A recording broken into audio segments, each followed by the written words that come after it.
Hello and welcome to this mini tutorial. On this video I'm going to talk about how I actually made the lights in my Iron Man helmets work, what materials I use, and how I actually got them to turn off and on as the helmet opens and closes, and how I got them to look the way that they do.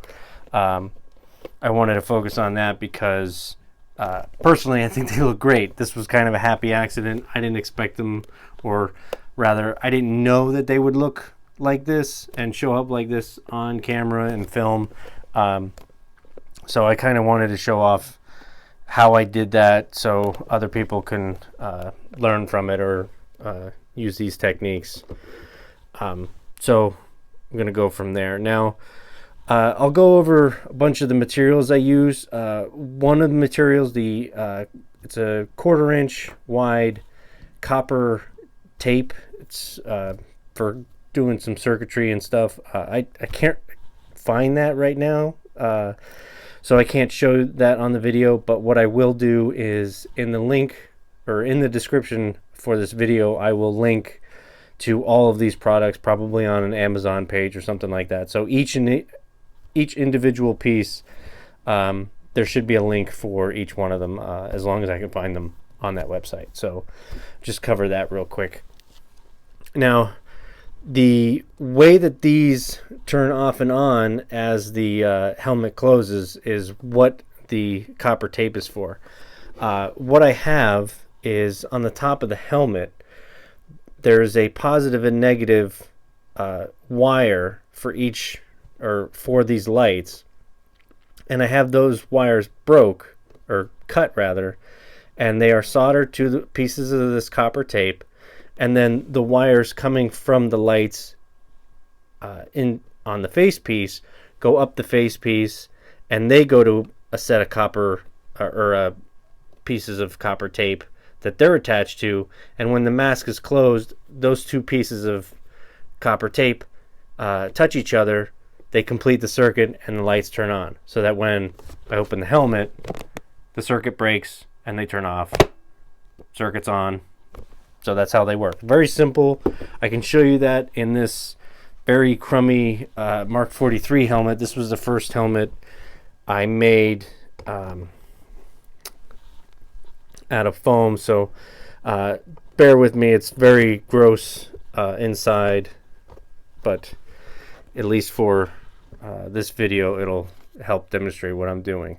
Okay, so on the inside of this face piece, on the very top here, you could see either side there's a copper pad made out of the tape on either side. One is the positive and one is the negative.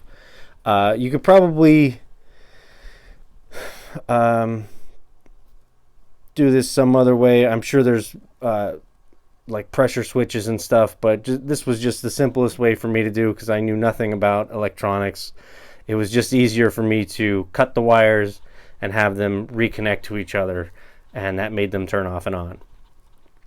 So basically the only thing you really have to worry about is making sure none of it touches your head. I mean, it's only 12 volts, but just make sure that they don't come into contact with anything else inside the helmet, and make sure you keep track of the positive and negative leads on for the lights on the inside of the helmet, and make sure that they go to the right side on the rest of the helmet. So that's what I have here. That's why one side is red and one side is yellow. That's how I kept track of which side was positive and negative when I was cutting these up and making them before I glued them into the helmet.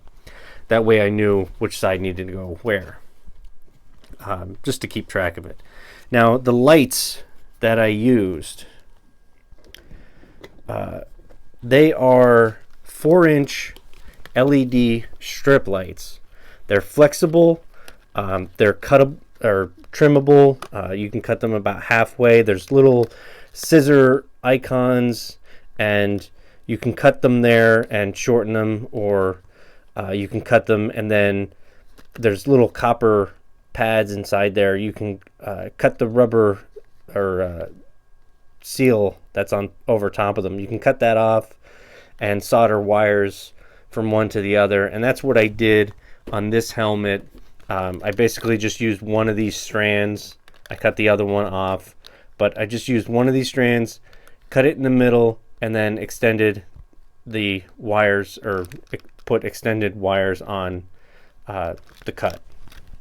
So that's all I did.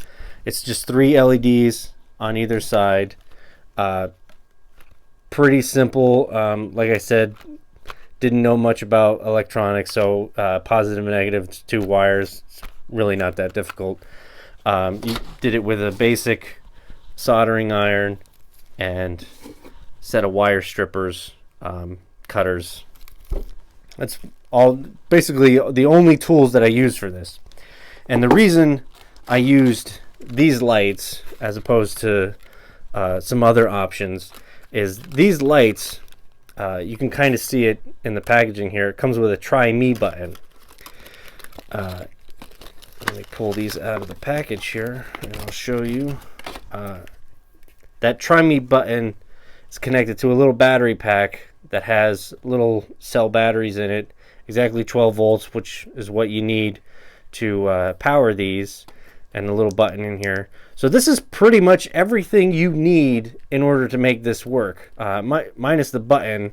If you just cut that out, this little battery pack, it comes with batteries in it, and as long as you pick one from the store or wherever you get it that is still good, like people haven't been pressing it and playing with it for days and days, as long as the batteries are still good when you try it in the store and the lights are nice and bright, this will last quite a bit. I was wearing this helmet for about 10 hours, I think, in Philadelphia, and the batteries never went dead.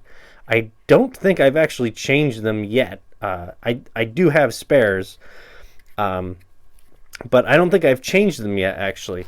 Now, something to remind myself, or I just reminded myself about these. This is about $15. So, and it comes with the switch, which you can use on other projects, and the battery pack with the batteries in it.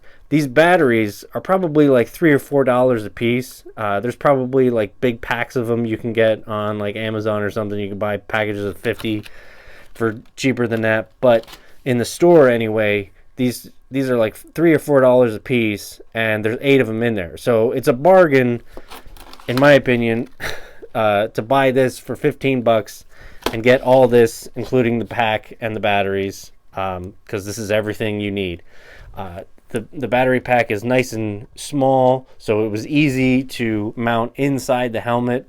It doesn't take up a lot of space like a AA battery pack or even a AAA battery pack, although a AAA battery pack isn't really any thicker than this. It's just kind of a little bit longer and a little bit wider, but you would need more of them in order to power the 12 volt light system. So for as much as these lights are on when the mask is closed, these batteries are perfect. So in my opinion, this is a huge bargain and a lot easier to use than other options, because like I said, you can cut these in half, and like what I did is I just used, like I said, the one, cut it in half, and then added some wires to splice those back together. But you don't even have to do that if you don't want to.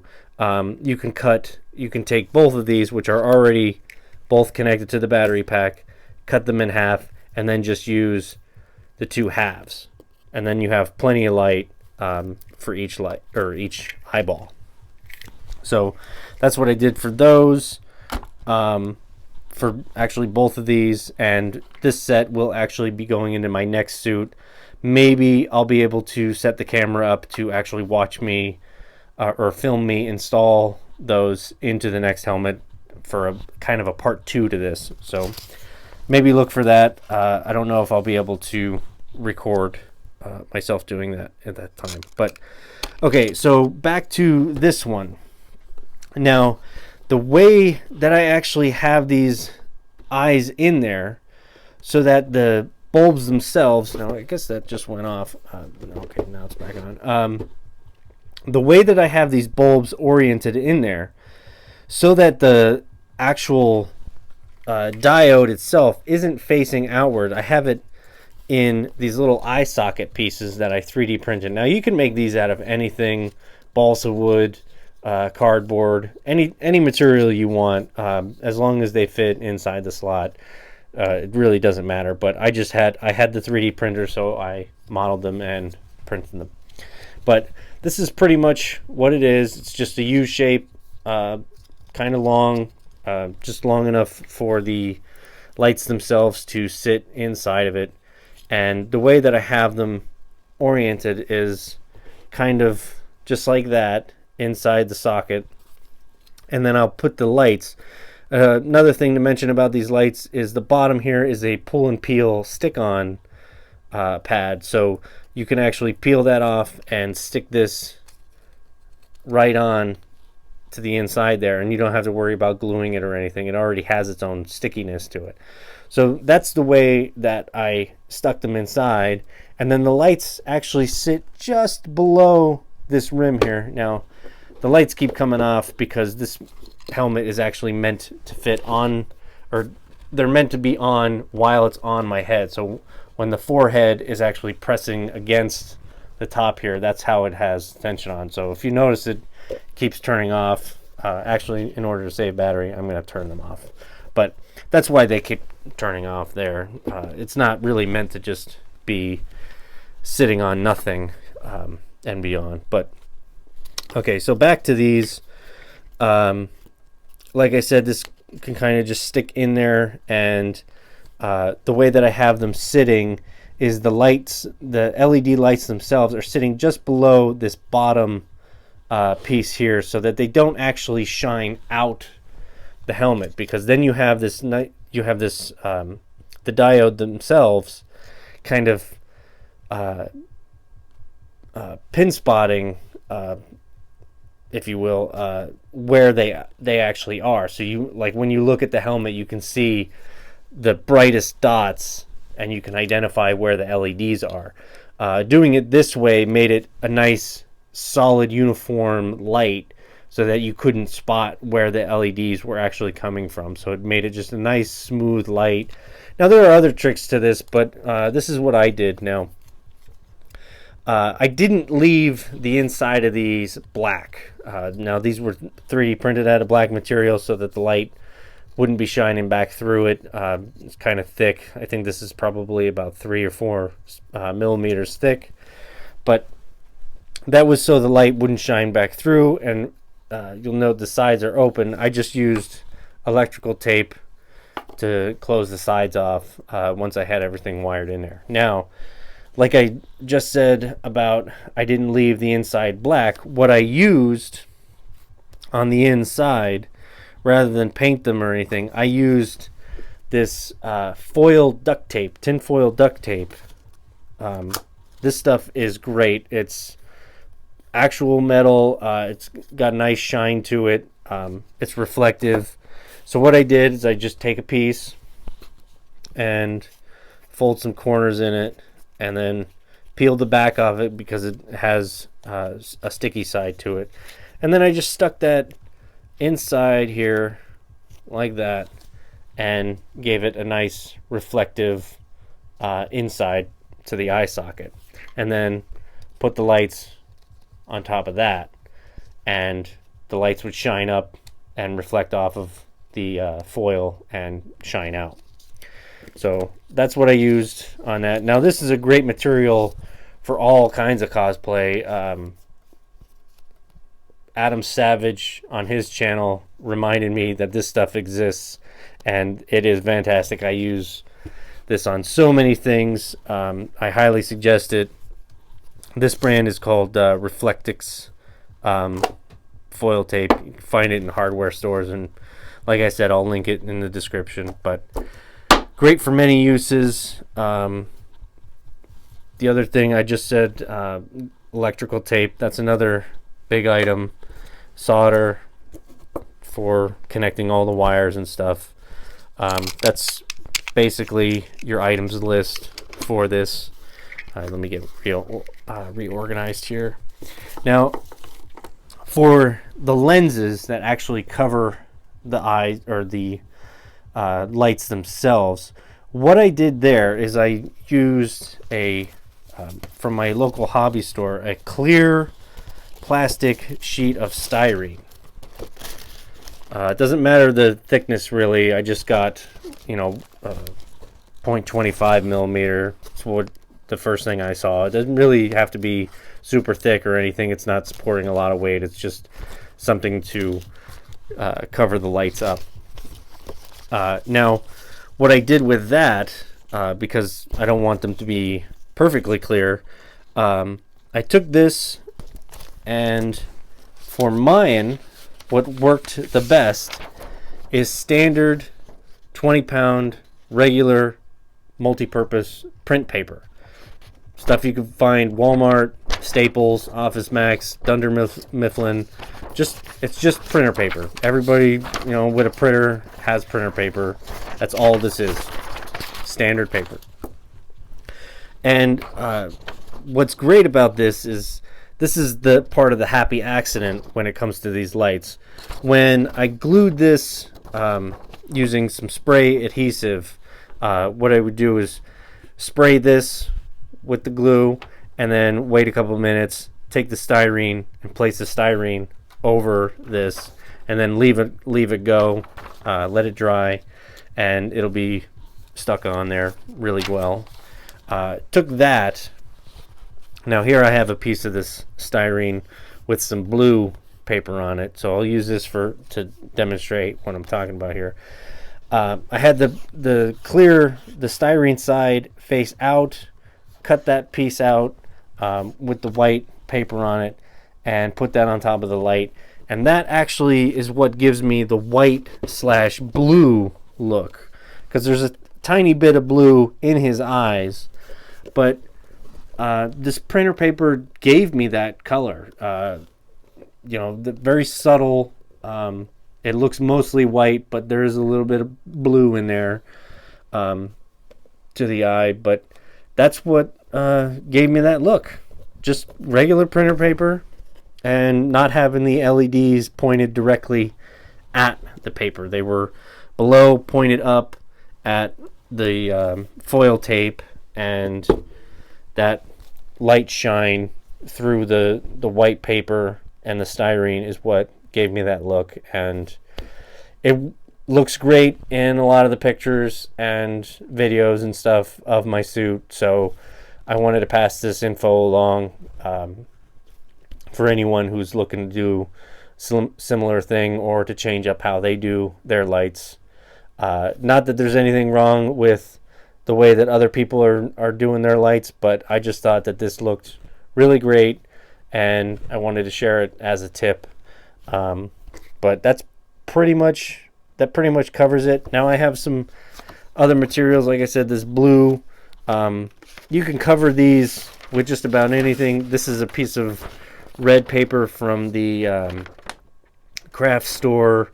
I think this is used in like scrapbooking or something, but it's kind of almost see-through, but this would work great for a cell shader for the lights. So if you wanted to do red, like for War Machine or something else, or some kind of weapon or anything, you can glue this to the styrene and get a red light. Now I say that, but these LED strip lights come in quite a few colors. This one was white. I know that there's blue, red, green at the auto parts store where I got this. So you could go that route too and just buy lights that are the color that you want. Totally up to you, but for whatever your project is. But that's just the info I wanted to pass along, is how I did it, and hopefully some of this info is helpful. Thanks for watching.